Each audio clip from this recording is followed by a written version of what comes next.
મોરબી શહેરમાં જ હળવા વરસાદી ઝાપટાની સાથે જ મુખ્ય માર્ગો પર વરસાદી પાણી ભરાઈ રહ્યા છે તેમજ રેલવે સ્ટેશન રોડથી લઈ માધાપર સુધીના રોડ પર મસમોટા ખાડાઓ પડી ગયા છે। આ ખાડાઓમાં અવારનવાર નાના મોટા અકસ્માત થઈ રહ્યા છે। ત્યારે આજે મોરબીના સામાજિક કાર્યકરો દ્વારા આ ખાડાઓમાં થતા અકસ્માત રોકવા અને લોકોને થતી હાલાકી મુદ્દે આજે ચક્કાજામ કર્યો હતો। સામાજિક અગ્રણીઓ દ્વારા આક્ષેપ કરવામાં આવ્યો હતો કે પાલિકા દ્વારા લોકો પાસેથી ટેક્સ ઉઘરાવવામાં આવે છે, પરંતુ મોરબીના મોટાભાગના રોડ રસ્તાઓ ખખડધજ હાલતમાં થઈ ગયા છે। જો ચોમાસા દરમિયાન આવી સ્થિતિ રહેશે તો લોકોને ભારે હાલાકીનો સામનો કરવો પડશે।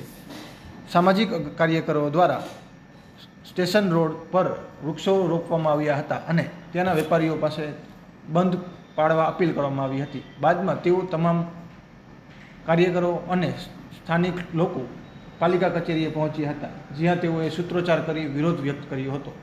અત્યારે વિરોધ પ્રદર્શનમાં અમે બધા વેપારીઓએ રોડ રસ્તા જામ કરીને નગરપાલિકાને રજૂઆત કરવા જવાના છીએ કે આ રોડ રસ્તાનો પ્રશ્ન ક્યારે હલ થશે, કારણ કે અહીંયા માણસોને બધાને મુશ્કેલી છે। અમારે કંઈક ને કંઈક કામ અર્થે નીકળવાનું થતું હોય અથવા અમારા ઘર પાસે એટલી ગંદકી છે, નગરપાલિકા કોઈ પણ જાતનું કંઈ ધ્યાન દેતી નથી, અરજીઓના થપ્પા લીએ છે। બધા એક અધિકારીના નંબર છે અમારી પાસે, કલેક્ટરશ્રીના નંબર છે, બધાને ફોટો પાડીને આપી છે। બસ એક જ વસ્તુ થઈ જશે પણ થતું કાંઈ નથી। મારું નામ છે વિશાલ।